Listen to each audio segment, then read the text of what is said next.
Fantastic. Well, welcome to the This is New Zealand webinar. I see that we have a few people registered and are in the chat room at the minute, so thank you very much for your time. My name is Bore Chum. I'm a licensed immigration advisor. I'm also a qualified New Zealand solicitor. I'm based in Christchurch, and I'm the Managing Director of Migration Associates. Living in Christchurch and enjoying the fantastic New Zealand lifestyle. I've been helping people immigrate to New Zealand for a long period of time, having spent 10 years in the UK. We've assisted a lot of people from Europe, from Asia, and also from the UK to get out to New Zealand. And I am looking forward to presenting to you what it's like to live in New Zealand. I am co-hosting this webinar with my colleague over in London, Rachel Beattie. Hello, how are you? Good, how are you? Good. So I'm Rachel Beattie from New Zealand Skills in Demand, based here in London in the UK. You can tell from the funny accent that I am too from New Zealand, but I deal more with the job side of things. But what I'll do is I'll talk about that later, how I can help with your job, job opportunities in New Zealand.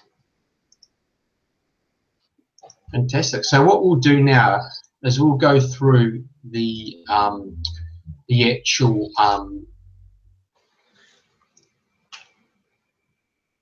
webinar, and can you see that? Just flip on.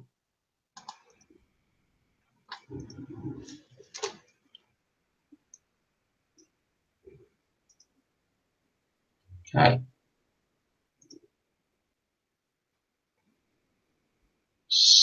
I do apologise, I'm just having some technical issues. Okay.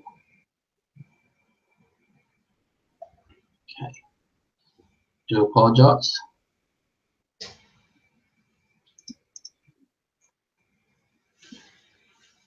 You've got my pretty face up. Thanks, Bore. No, that's no problem at all. I'm just trying to share screen the presentation. I do apologise.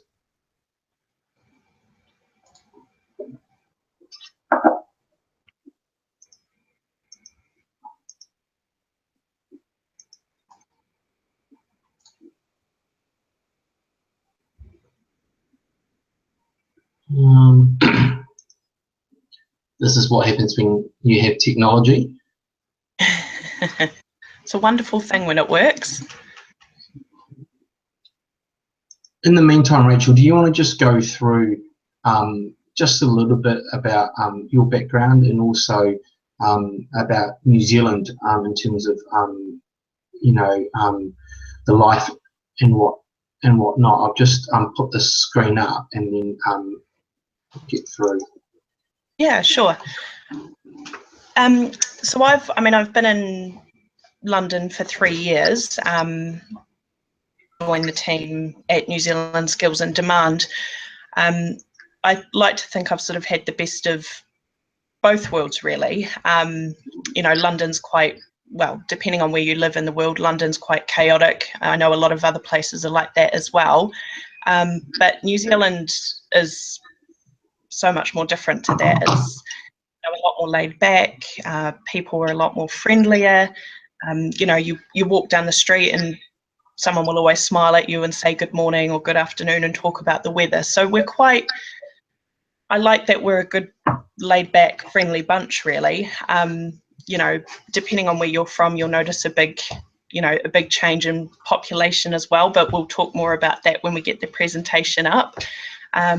Just trying to think what else. We've got a very good rugby team, if rugby's your game. So you might be tempted to switch sports and start supporting rugby instead of football or cricket.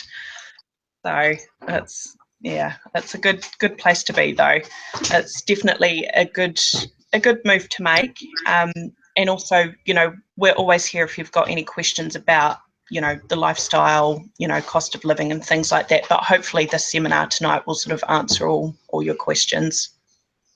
Fantastic. Well, I've got the presentation on now. I do apologise for that.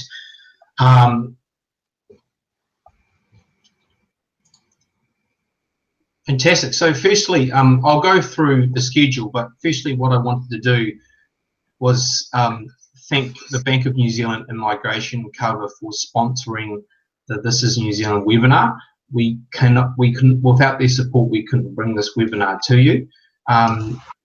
What we're going to do is try to limit the webinar to about an hour. The first part of the webinar is an overview of New Zealand that will run for approximately 30 minutes. Followed by that, we will then go through how to get a job in New Zealand, and Rachel will be presenting on that from her background with New Zealand Skills in Demand. That will go for about 10 minutes. I will then go through the New Zealand immigration process, try to do that as quickly as possible. That will go through in 10 minutes, and then we have a Q&A session for 5 to 10 minutes. It is important to note that you are able to answer questions during the webinar on the chat room. And we have Susanna Dyson based in London who will be answering some of your questions. So feel free to type away and ask questions. I'm sure you all have a lot of questions, and Susanna will do as much as she can to go through those questions and answer them as much as she can.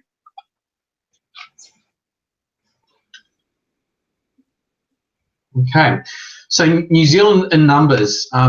New Zealand has a population of 4.5 million people. And a third of the population live up in Auckland. Auckland's our largest city.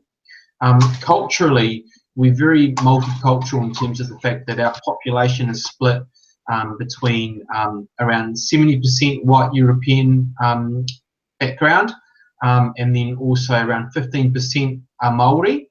Okay, 9.2% are Asian, so that's Chinese, Japanese descent, and 6.9% of us are non-Maori from the Pacific Islands. So when I talk about our cultural diversity, I always point out, if you watch rugby and see the All Blacks, you'll see that we do have a lot of a mixed rugby team, and that is a good example of how multicultural New Zealand is, and we do accept people from other countries in terms of you know, that cultural mix in New Zealand society. So it's not alien if other people come to New Zealand to live.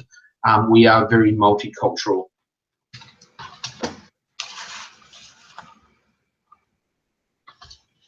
In terms of the weather, New Zealand has a very temperate climate. So what I mean by temperate, in the winter it's not as cold as some countries, and in the summer is not as hot as some countries. It's a very temperate climate. From January and February, they are the warmest months, so that's our summer. In July is the coldest month of the year. In summer, the average maximum temperature is around 20 to 30 degrees, and in winter it's 10 to 15 degrees. Having lived in the UK for a long period of time and now living in New Zealand, the weather is a big difference in my lifestyle, and I find that the New Zealand weather allows me to be out in the outdoors and enjoy the outdoors a lot. So for example, last weekend I went camping with my family. We stayed in the tent just 30 minutes outside of Christchurch, and the weather was fantastic for camping. So a really big difference in terms of weather, and that will impact your lifestyle.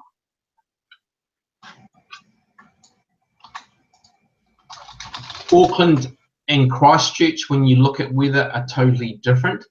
Up in Auckland, you'll find that it's very humid, and it tends to rain a little bit more. So we think Auckland has its own microclimate in terms of the fact that it's very tropical.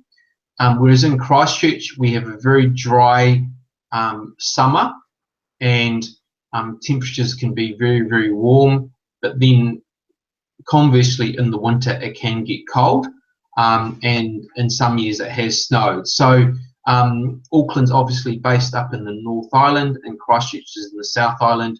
The further south you go, the colder it gets during the winter. Okay, and I think it's really important to look at the table that we've got in front of you in terms of our yearly sunshine hours. So if you have a look we've tried to compare New Zealand with some of the major cities in the world.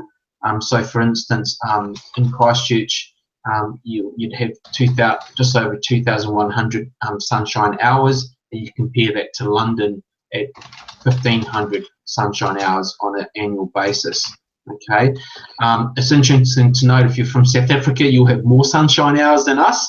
But again, people that we've been assisting from South Africa are not too fussed with the decrease in sunshine hours. They'd rather that and have a safer country to live in. So that certainly does affect, your lifestyle. And as I pointed out before, you'll find that Auckland rains a little bit more than a lot of places in New Zealand, and you'll see that in the yearly average rainfall, there was over 1,200 millimetres of rain when compared to over 600 in Christchurch.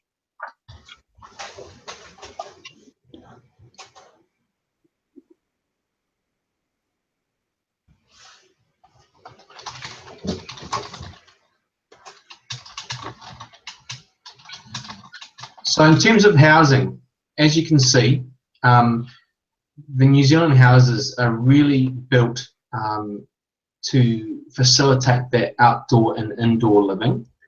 Our houses are on sections of approximately 600 to 700 square metres, and you'll see that a lot of our houses are built of timber. We advise people heading out to New Zealand to rent a home initially before they look to purchase a property. Most rental properties are unfurnished, and what our clients tend to do is that they would hire washing machines, refrigerators, etc. until they find a place that they want to live in or purchase those items. Rent is normally paid weekly, and 4 weeks bond is to be paid. The landlord pays the council tax, which is the equivalent of rates here in New Zealand. That's not included in the rental price. And in some areas, tenants do not pay for water usage. Okay, so it really does depend where you go, but things do differ from where you live, so it's important to understand what is encompassed with renting. We would always encourage people renting to have home and contents insurance to protect yourself from fire and theft. Okay, popular websites include trademe.co.nz/property and realestate.co.nz, and I would encourage you to head along to those on those websites and get a really good feel about New Zealand property, because once you visualize what you can get, you'll understand that that's going to be a big change in your lifestyle. Having a lot more space, having a bigger house does change your lifestyle, and I also think that purchasing property in New Zealand, you get more bang for your buck in terms of what you're paying for.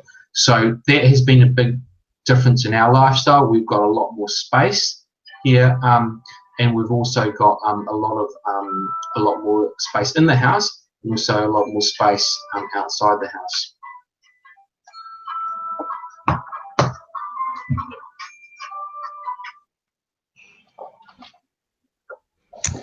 So from this table here, you can see it gives you an idea of average weekly rental prices in New Zealand.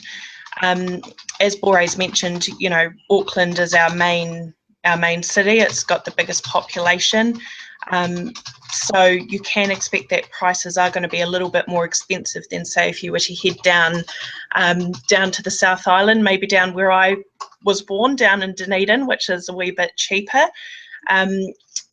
For example, Auckland, a 3-bedroom house in Ponsonby, you're looking at $800 a week. Whereas, Dunedin, you're looking at $330 a week for a 3-bedroom place.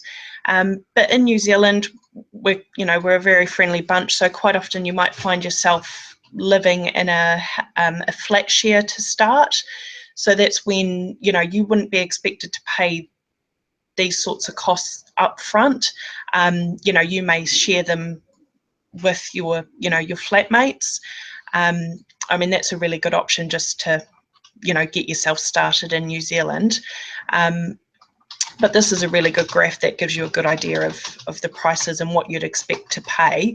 And I mean, this is quite recent figures as well for your information. But you can go onto the website tenancy.gov.nz and get more information about the suburbs and things like that, because it's always a good, it's always good to have a look and investigate into what area, what part of the country you want to end up in.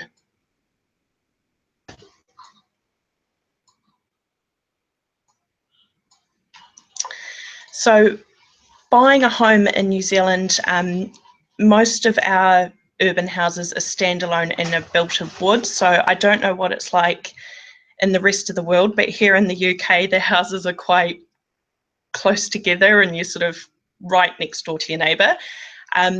A lot of the houses in New Zealand don't have central heating or double glazing, but, we do have heat pumps, and some parts of the country do have log burners as well.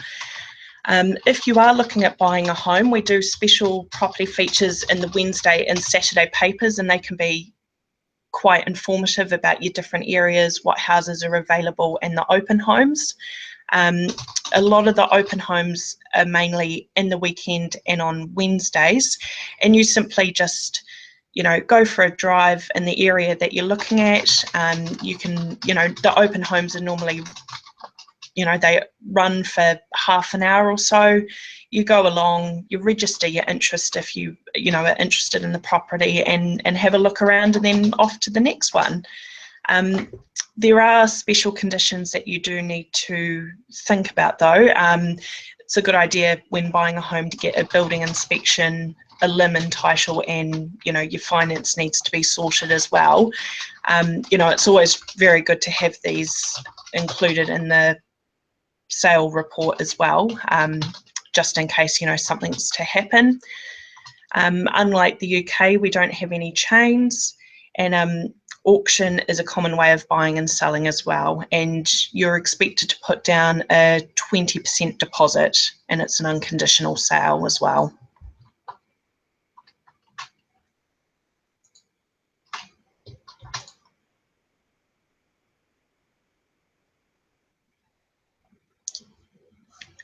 So this table gives you an idea of the median house prices in New Zealand. As I touched on before, Auckland, quite a highly populated city, so housing is slightly more expensive than the rest of the country. Waikato, Bay of Plenty is quite an up-and-coming area as well. A lot of people are moving there because they find it's just absolutely beautiful, which it is. But further south, Southland, it is lovely down there, a wee bit more chillier. House prices are quite reasonable as well. Christchurch, $425,000 for a home is not too bad either. So yeah, that gives you a good idea of where you may want to end up, and what sort of pricing you want to spend if you do buy a house. Fantastic. So like Rachel mentioned before, you are required to put 20% down, 20% deposit of the purchase price. Okay, and it's really important that you understand that. We will provide you details with our contact from the Bank of New Zealand if you have any questions regarding purchasing houses and the finance required. But what I suggest you do is go on www.reinz.co.nz and some of the other real estate websites that we've provided, just to give you a really good feel what the New Zealand property is like. There's a lot of videos that agents market houses, and they go through the house and they show you the rooms, etc. So I would encourage you to do that, because the houses are a lot different to what they are in your country.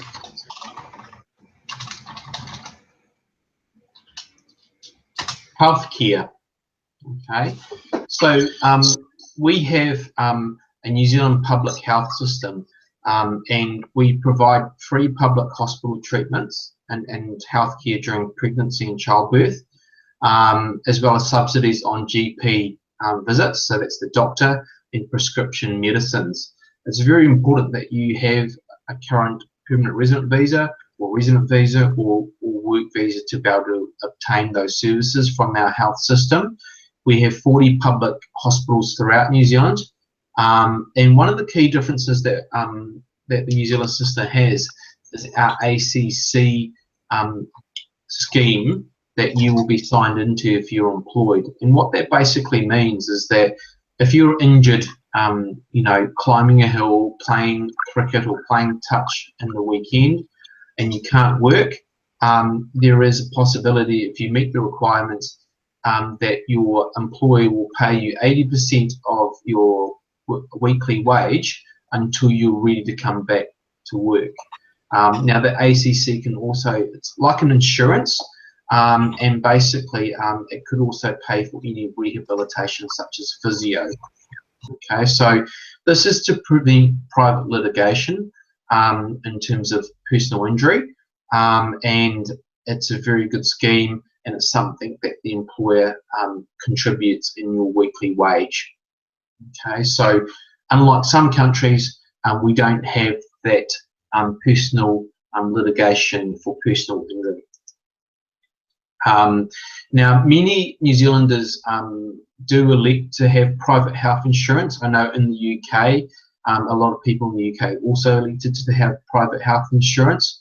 And basically, there are a range of insurance policies with different premiums depending on if you have any pre-existing medical conditions. However, you still are entitled to free public health service, and I think the health service here is fantastic. And therefore it's really your choice whether or not you choose to elect to have private health insurance. A very good website to look at is www.healthfunds.org.nz. In terms of the basic costs of healthcare, we run very much a user pay system, and you'll see there that if you do go to the doctor, you'll be expected to pay for a visit. Now that payment is also has been subsidised by the government. And you'll see that the payment of your visit will depend on your age, okay, and also depend on the practice that you're registered with, okay. We also have subsidised prescriptions, and one of the key differences that I found living in the UK is that in New Zealand, the cost of going to the dentist is relatively quite expensive, and you know, depending on where you come from, dental care may be free of charge or may be subsidised. In New Zealand, it's probably a lot more expensive to go to the dentist, and we always encourage all of our clients to get a full medical checkup, and then obviously, you know, if things are cheaper in terms of going to the dentist in your country, to go and get a standard checkup, X-ray and a clean before getting out to New Zealand. So I guess the basic takeaway from this is that there are costs. It is a user pay system, but the cost is part subsidised by the government.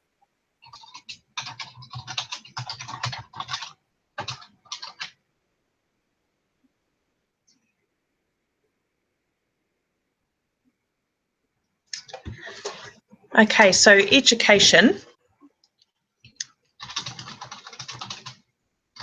Oh, just wait for this slide. So your children may be sad to hear that schooling is compulsory in New Zealand from ages 6 to 16.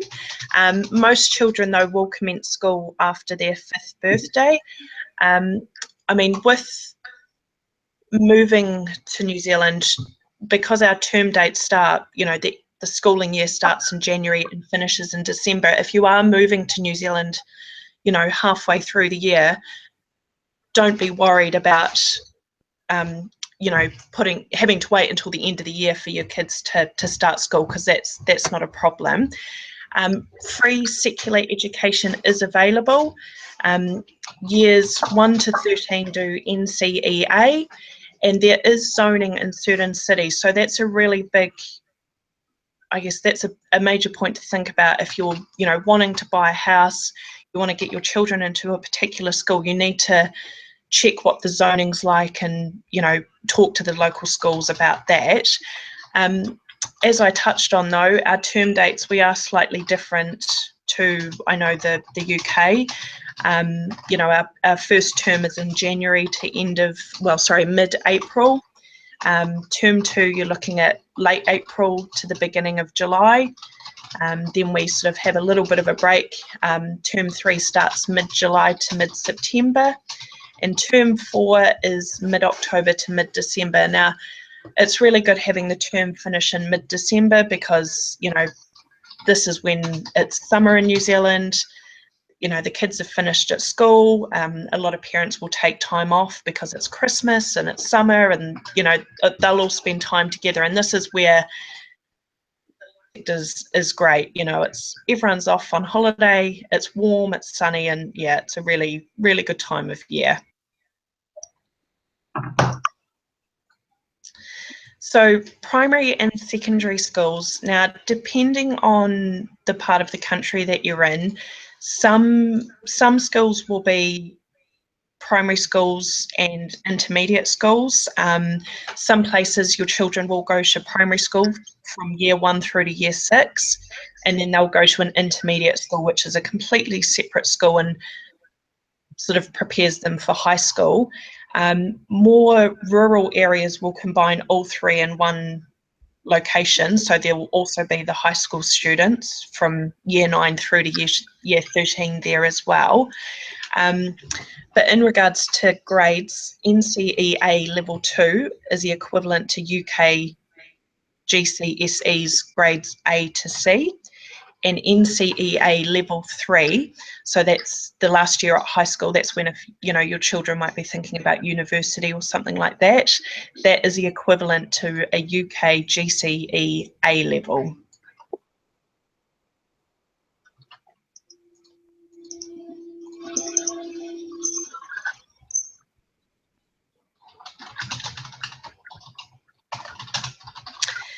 And New Zealand has got 8 universities as well. There are 20 polytechnics and institutes of technology. There are government subsidies available and student loans available. What I would recommend, though, is it's a really good idea to have a talk to Bore in regards to, you know, what your visa entitles you to, whether you would want to go back and study in New Zealand, or what the options are for your children if you are living in New Zealand. But to give you an idea of costs, a student loan for the first year full-time arts degree student is approximately $3,000. And for a medical degree, you're looking at around $10,000. And these are some useful websites as well about, you know, schooling and education in New Zealand. But what we will be doing, like Bore said, is that we will be sending out these links to you after the seminar. So don't panic. We'll send these through to you afterwards.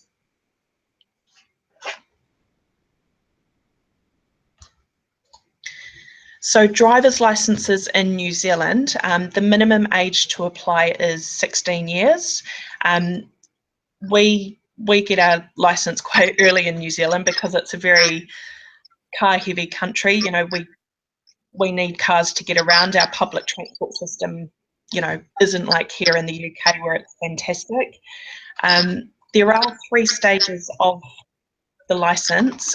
So there's your learner's license, which is just a theory test, and that enables you to start practicing out on the road.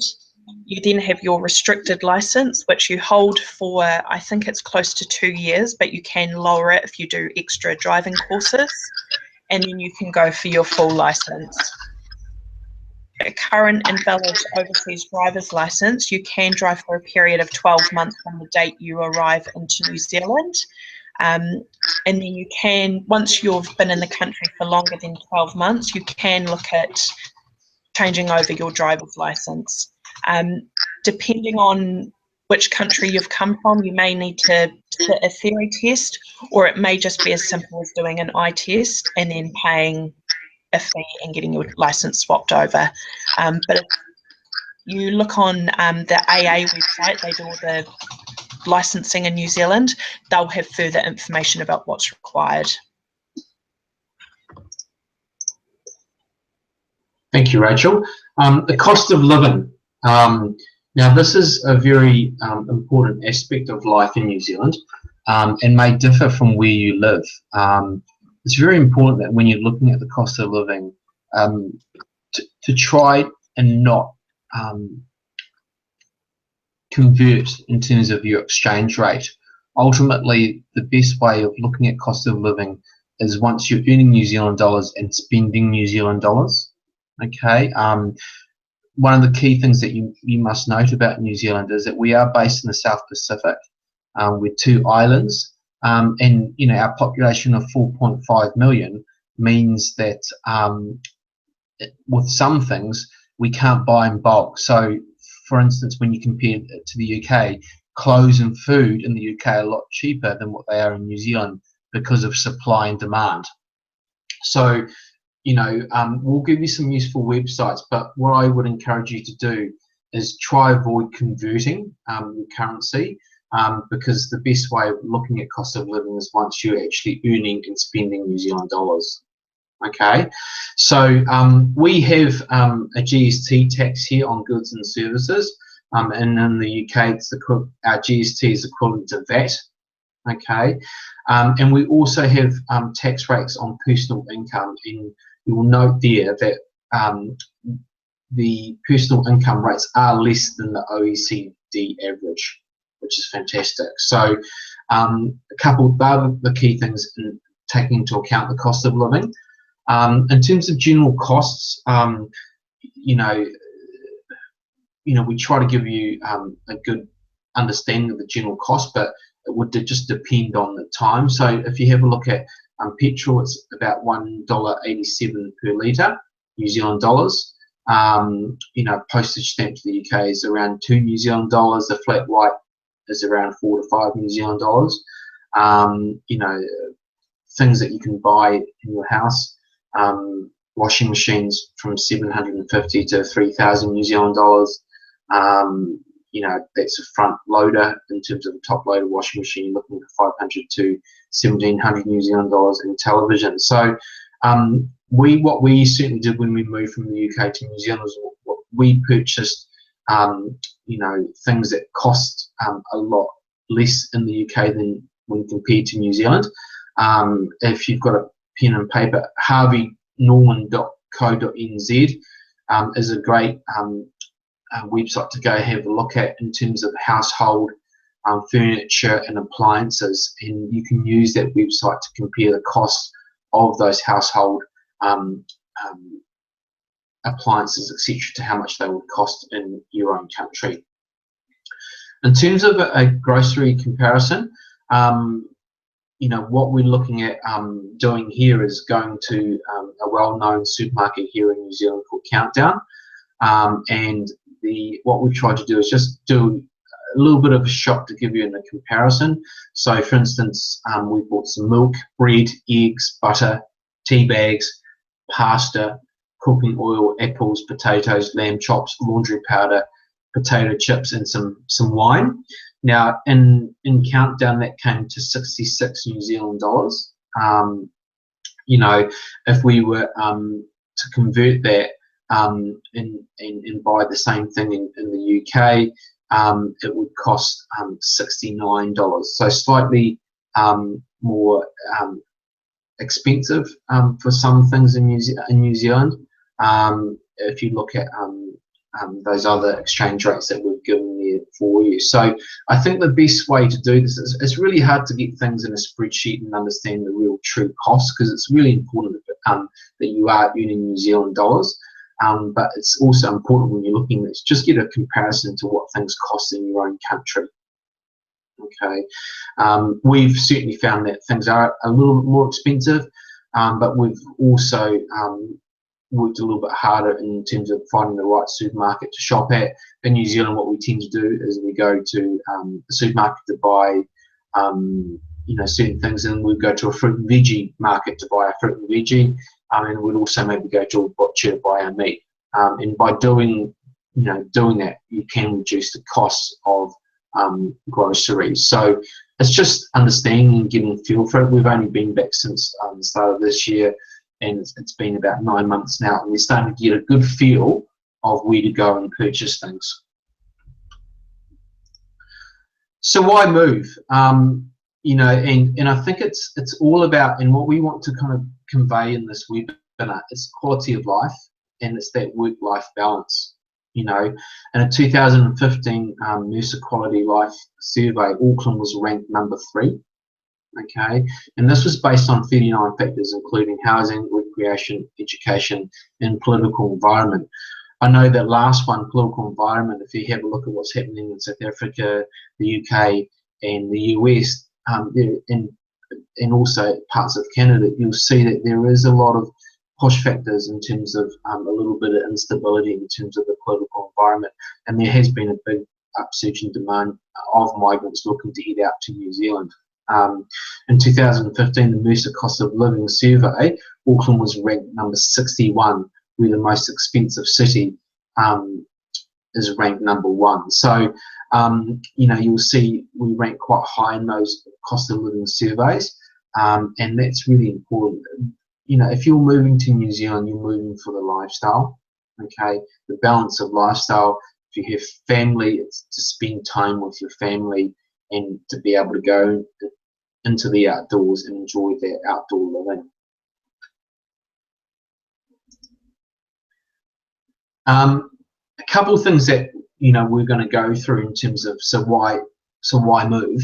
So in terms of our economy, you know, we have an unemployment rate, I believe, that's below 5%, which is fantastic.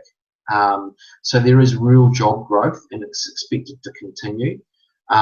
In terms of you know, projects and whatnot, and Rachel will go through that in her presentation.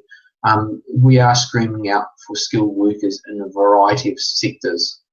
So it is expected that job growth is going to still continue, and there is need for certain skills and certain occupations to help with infrastructure and businesses.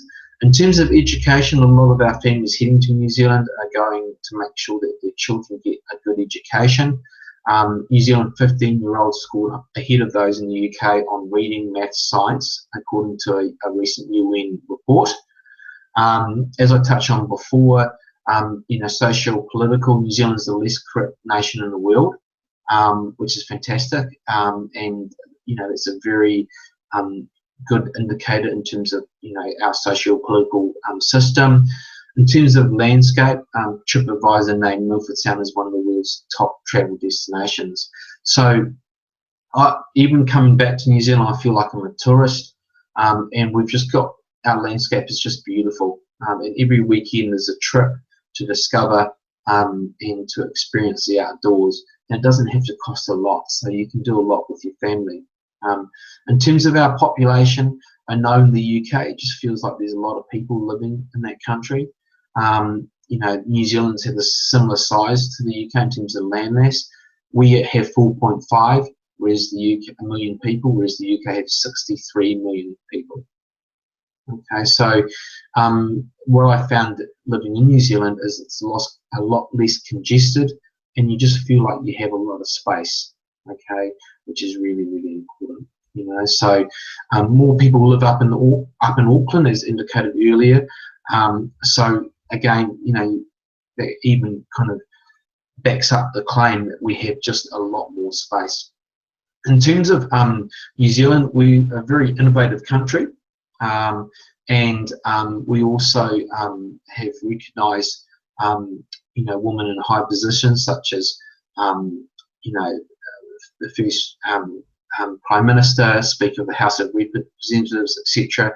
And you know, it's important to note that New Zealand became the first country to give women the right to vote. So, you know, in terms of recognising and culturally, etc., we are quite innovative in that sense. But also on in terms of some of the creations and technology coming out of New Zealand. So we are a can-do country. We have a positive mentality, and you know, a lot of our migrants come here like that sense of can-do attitude. Okay, so no matter where you are in New Zealand, you're 15 minutes away from somewhere spectacularly beautiful. That's a quote from Liz, one of our a blogger, and from one of our clients. I'm Roger Stone, who's living just outside of Christchurch in the South Island. We're 30 minutes of drive from the beach and just over an hour from the ski and mountains. So you're very close to outdoor activities in order to live that outdoor lifestyle. So I think, and you'll probably agree with me, Rachel, that this slide shows people a little bit about New Zealand, and if you've been to New Zealand before, you'll certainly understand this. And what I see from those slides is space and summertime, the barbecue, some wine there, the beach, and that's all it is that Kiwi lifestyle, the balance of lifestyle, and the ability to spend time with your family, to be out in the outdoors and to enjoy that. And you know, this is certainly some visual aids to show you what the summer's like here in New Zealand.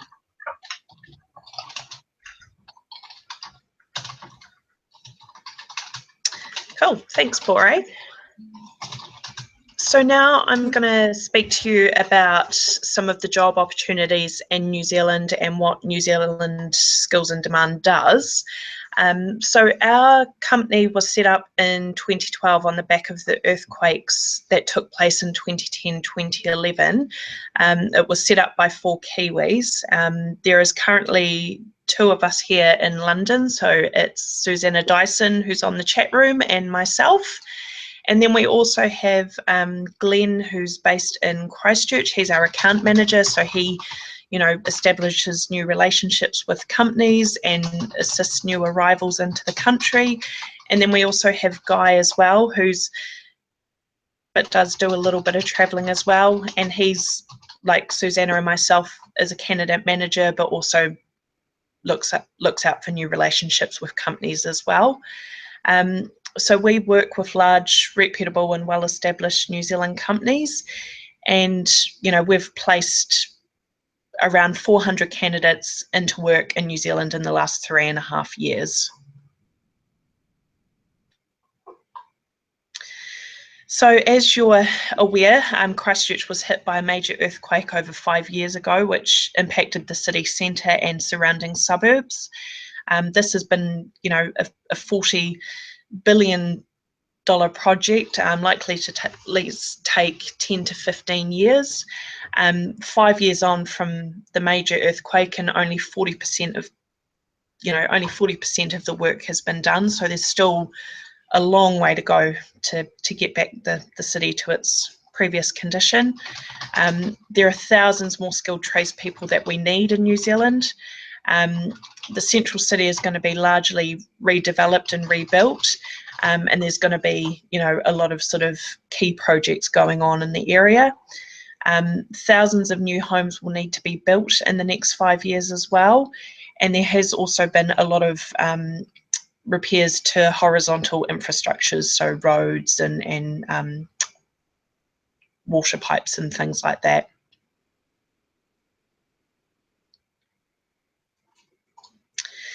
So, I mean, we talk a lot about Christchurch, but Christchurch isn't just the only place that's got construction work going on. Due to Auckland and Tauranga's ever-growing population, you know, there's a huge growth going on with the residential and commercial building consents. They've reached their highest annual total in over a decade, which is just the growth in residential activity in Auckland is really, really encouraging, as it forecasts that in 2017 more homes will be built in Auckland than ever before, which is fantastic. Tauranga is quite the hub for construction as well. You know, the construction industry continues to grow, and in August 2016, residential and commercial building consents totaled around, you know, $61 million, which is great.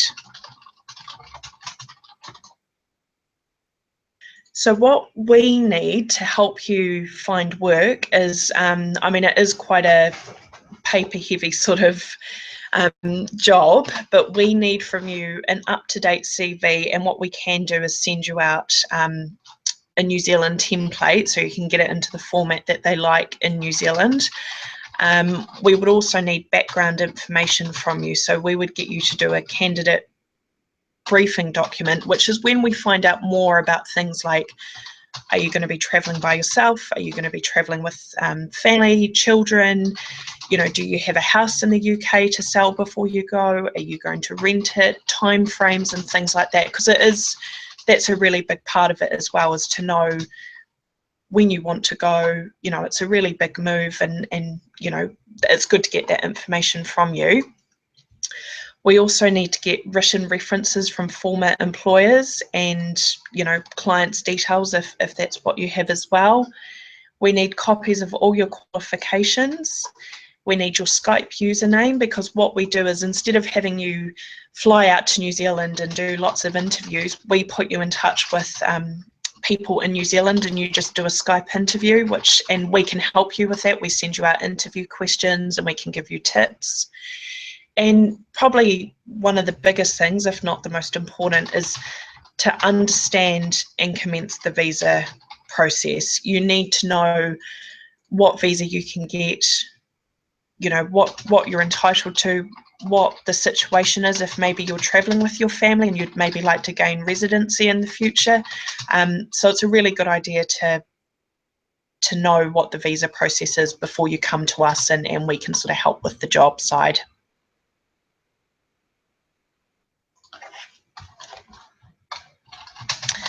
So New Zealand Skills in Demand, we are only one company, and we are a small company, so we do only deal with a select few occupations. We are more construction focused. I mean, don't get disheartened though, because, you know, there are a lot of recruitment companies in New Zealand. There's also Seek and Trade Me that are helpful for jobs as well. But the main occupations that we deal with are things like carpenters and joiners, scaffolders, bricklayers, builders. We also can help if you're a chartered accountant or if you're an IT professional as well. So, you know, it seems like a small list, but, you know, as I say, we are one company, but there are a lot of options out there in New Zealand as well. So the process, I mean, it's a bit of a one, well, it's a big one to consider. I mean, this first step is to learn about New Zealand and decide, you know, is this what you want to do? Because it is a very big step. But I think, you know, you've all done pretty well by signing up to the webinar tonight, which is fantastic. And then the next thing is overcoming any potential issues. Now, New Zealand isn't just a 5-hour plane ride away. It is, you know, sort of the furthest point you can go. You need to think of things like, you know, if you own a home, are you going to sell or rent? Do you sell any vehicles that you may have? Do you close down businesses? You know, do you have elderly parents or relatives that you need to make sure that they're going to be okay with you leaving? You know, this is all really important, because it is, you know, it's a fantastic move and you won't regret it, but you need to think of things like this as well. You need to work out when you want to arrive in New Zealand, because here at Skills in Demand, we can help you. We work to a 3-month time frame. If you get a job offer, the employer is going to expect you to be in the country within 3 months. So we sort of work back from that. And then also what we need from you is to gather all your documents.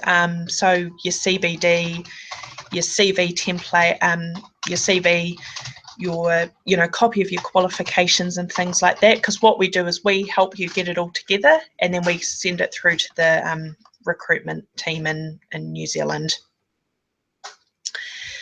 You also need to get your working holiday visa, or talk to Bore and his team at Migration Associates if you need a permanent job offer to apply for a work visa or residency. And yeah, we also have partners that I'll talk about as well later on. You know, they can help you with the other side of it, like migration cover, which is a great policy, and also PSS removals, which can help you ship all your goods overseas. And then the next thing is really to book your tickets and get on the plane to a better lifestyle.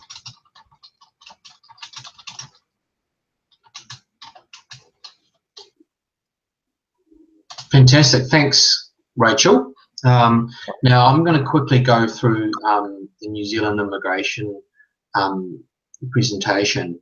I think it's important before we start that that Immigration New Zealand have recently made it harder to get into New Zealand in terms of getting residency. They have increased the point score up to 160, and we're advising all candidates looking and clients looking to head out to New Zealand to get immigration advice. Okay, I've just attended a seminar yesterday, and there are going to be more changes next year. Next year is a big election year, so I think that the regulations and policy for immigration are going to be a little bit unsettled for the next 12 to 18 months, given this new change. So, you know, I'll go through how we can assist, but the key thing to understand is that there are so many people that want to live in New Zealand, okay, and the government has had to step in to make it harder to get here and to ensure the right people get to New Zealand. So it's really important for you to understand your eligibility and also understand if any further changes take place. In terms of who are Migration Associates, so we are a company based in the UK and also based in New Zealand. We have 4 licensed immigration advisors working for our company, two based in the UK and 2 based in New Zealand. We've assisted over 2,000 families and individuals live and work in New Zealand, and we specialise only in New Zealand immigration. Okay, and in terms of you know, a job-led policy, in most cases you will need a job offer to get through the process, and therefore it's important that you do link up with companies like New Zealand Skills and Demand if you have the skill set that they can help you with, or other recruitment agencies or employers, because in most cases you will need a job offer to get through the visa process. The first starting point for us is understanding your eligibility. Okay, now if you haven't already done so, we have an online visa evaluation form that you can complete, and we will conduct a visa evaluation. Now, depending on what type of visas that you apply for, there may be a cost. We will email you after this call, after this webinar, to make you aware of the cost of the evaluation. There will be a discount for that evaluation, but ultimately that evaluation is going to help you understand your visa eligibility. It's going to confirm the cost of the move, and what you need to do. Okay, really important. And if you've got the skills that New Zealand Skills and Demand require, we can provide an immigration report. Okay, so I think, you know, with the recent changes, getting an evaluation is going to be very important, because that's you will be able to then put in place an immigration strategy from that evaluation. So we'll email you some details. For some of you, it may not be required in terms of the cost. We're only charging for those who want permanent residency, given the recent changes. Those who want to go on temporary visa, that evaluation is free of charge, whereas those looking to go for permanent residency, because there is a little bit of work for us to do to evaluate you, there is a cost that we need to pass on. So we can go through that with you, but the key thing is the starting point is that visa evaluation. In terms of the visa types, we'll go through a couple of the visa types for your information. The main one, and the one that I'm referencing to with the recent changes, is the skilled migrant category. You get points, so points-based system, you get points for things like qualifications and work experience. It is dependent on a job offer. Okay, you must be 20 to 55 years of age, meet the character and medical requirements. In order to lodge an expression of interest and get skilled, you must have 160 points. So that's the key change, and that's the thing that we will evaluate you in that evaluation, is to ensure, can you claim 160 points, or what is it that you need to do to get the 160 points? And it's very critical. Before the changes, with the job offer, a lot of applicants got through. Now with the changes, it's made a lot more difficult, and you need that advice. Okay, Once you're selected to apply, you'll have 1 to 4 months. You'll have 4 months to submit your application, and depending where you live, it can take up to 4 months for the processing of that time. So, as alluded to before, there have been recent changes this year, and there's going to be further changes next year coming in place. So, a little bit of unsettlement in terms of the visa policy and how this is going to affect people. It should settle down probably within the next 2 years, but with the political environment, with the election next year, I do think that there may be further changes. So really important that you do get advice because of policy being unsettled during the next 12 months. Another way to get residency that's outside of the skilled migrant category is getting a work to residency visa with an accredited employer. You must have an offer of employment, a full-time offer for 2 years or more. The employer must be accredited, and you must be earning 55k or more New Zealand dollars. You must meet the health and character requirements, and you can only apply for residency after working for 24 months with that accredited employer. It's approved within 15 working days, so relatively quite quick. But that's another opportunity for you to get residency if you can't meet the 160, providing that you do meet those requirements as listed there. So we'll go through that with you in the evaluation to make you aware of your eligibility. Now, in terms of if you do get a job offer, most applicants come over on a work visa initially and may apply for residency at the same time. The main visa category for work visas is under the essential skills policy. You must have an offer of employment from a New Zealand employer, have qualifications of work experience related to the role. There will be a labour market test, and that means basically there must be no New Zealand citizens available for that role. Okay, you must meet the health and character requirements. Now, the validity of your visa will depend on your skill level and the occupation, so it could be 1 year, 3 years, or 5 years. If you have a job offer with employer A, you get to New Zealand, and then you have a job offer with employer B, there is an option that you can vary the conditions of your visa and work for employer B. So the key thing is that you're not stuck with employer A. You can move if you're on a work visa to a new employer. The work visa itself is approved within 20 to 25 working days from the submission of the work visa application. And previously, there were some work visa changes in Canterbury where those who were getting 12-month visas got 3-year visas. Okay, so that's to do with the rebuild. But again, we will go through the validity of your visa and that visa evaluation for you. For those applicants who are under the age of 31, there is a working holiday visa that you can apply for. We've just given an example here. If you're a British citizen under the age of 31, you can apply for a 23 or 12-month visa. You're able to work for 12 months on a fixed-term contract with any employer, and once you're in New Zealand, you can convert into a work visa or residency when you're here. Okay, so for those of you under 31, I would check whether or not you have a scheme, depending on your nationality, with New Zealand. If there is a working holiday visa scheme, I would encourage you to come out to New Zealand initially on a working holiday visa, try before you buy, and see whether or not you can get a job. And if that job leads to a full-time job, you can then look to apply for a work visa and stay in New Zealand for a bit longer. So, you know, listen, it is complex. The New Zealand immigration website is quite useful. It's very hard to navigate and get the right advice, and the key thing is it doesn't talk back to you.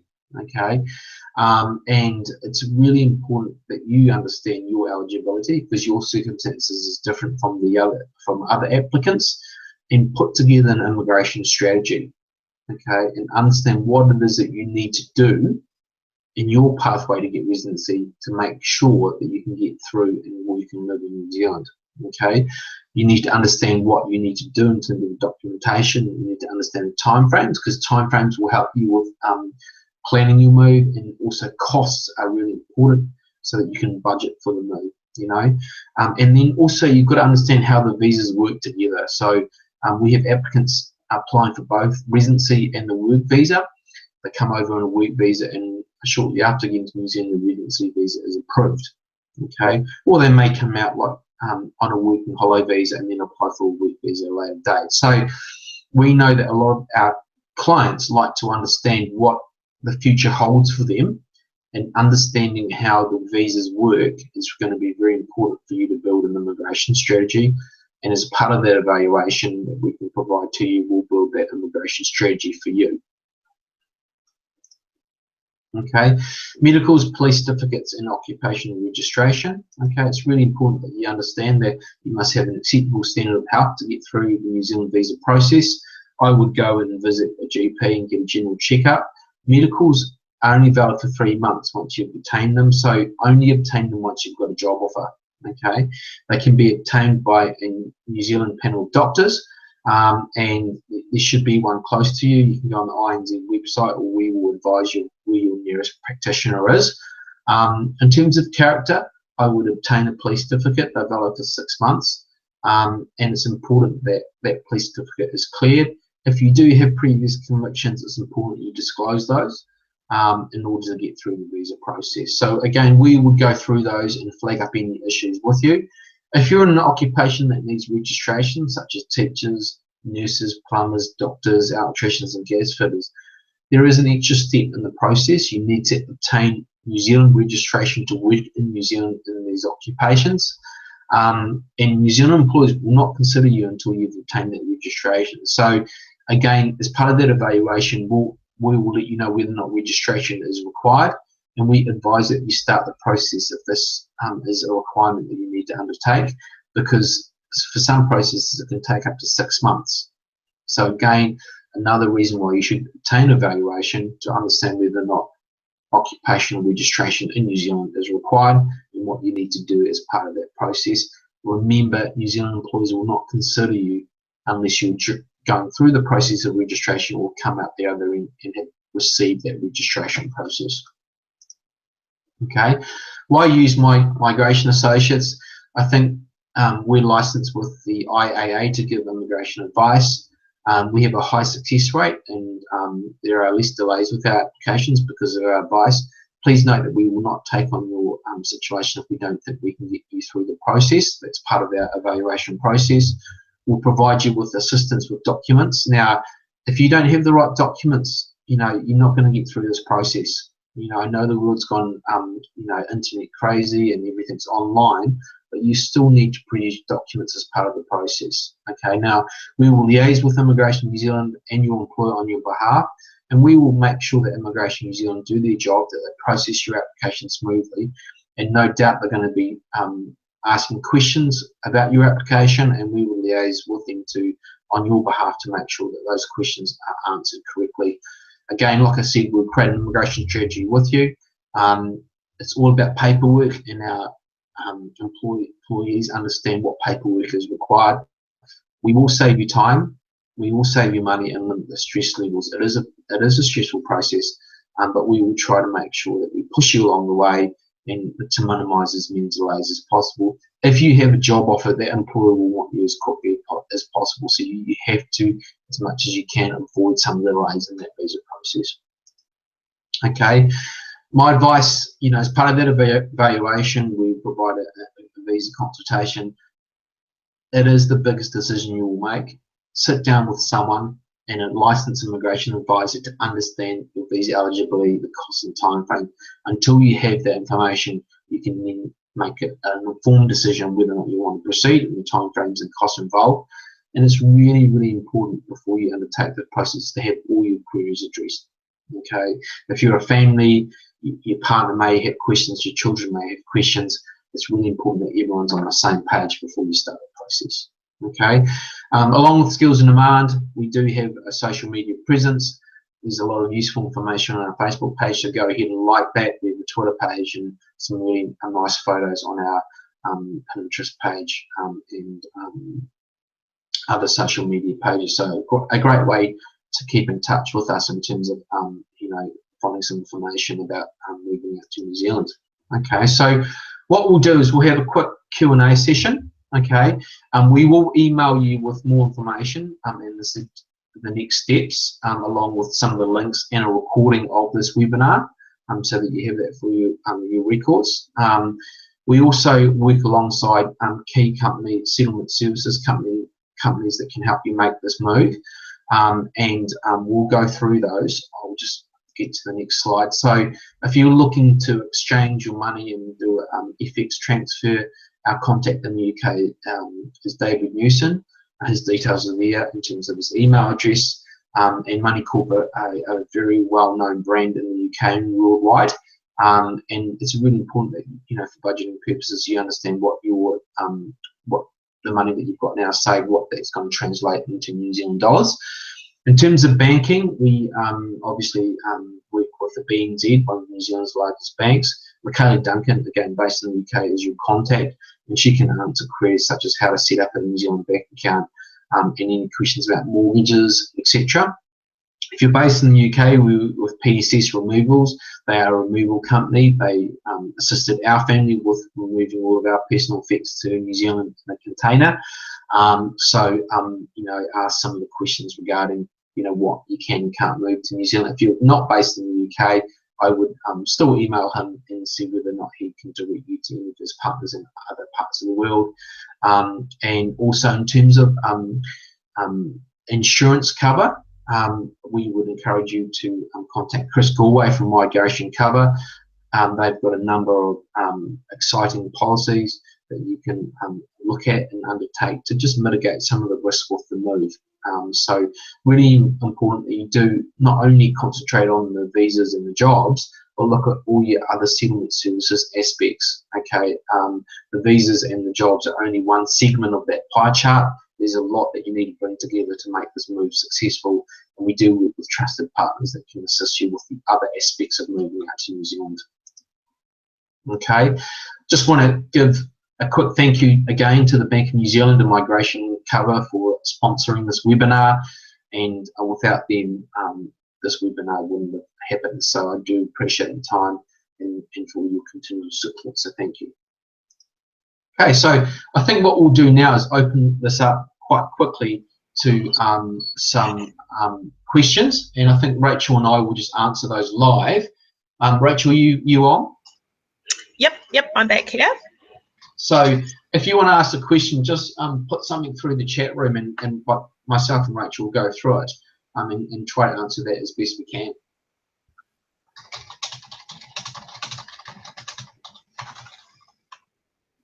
Okay, so are there any questions? Just having a look now.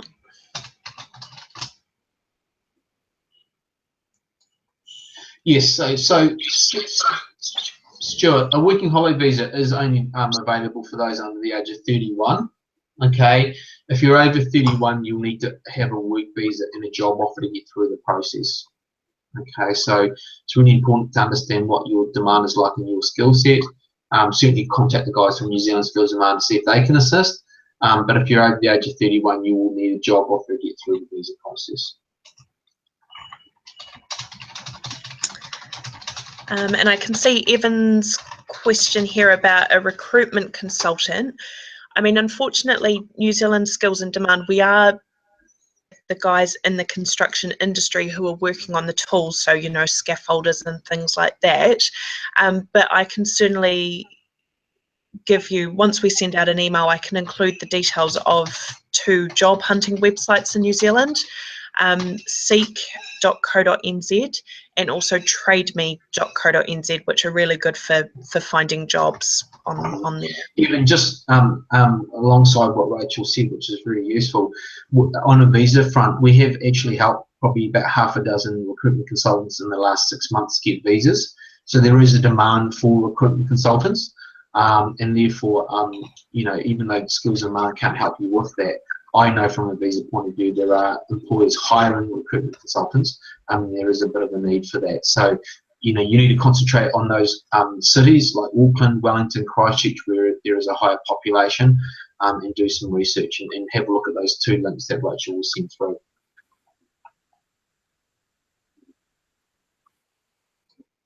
Okay, Maria, how easy is it to get a job offer related to administrative support for construction industry? Is it possible? I think, Maria, what we're finding is that that partners of main applicants are not finding it hard to get job offers in administration. So the main applicant may be an IT person or a a doctor or a nurse or whatever, and the partner may get a job, will have a visa to work, and they're not finding it hard. In terms of getting a job offer to facilitate with the work visa process, it is quite difficult because there's so many New Zealand citizens available for admin jobs. If you have a visa in place, it's not hard to get an admin job. So depending on your circumstances, if you can leverage off your partner, you know, and he can get a job offer, fantastic. But in order to get a visa and get that visa on an administrative role, it's going to be quite difficult because the local market, there is a lot of applicants available for it.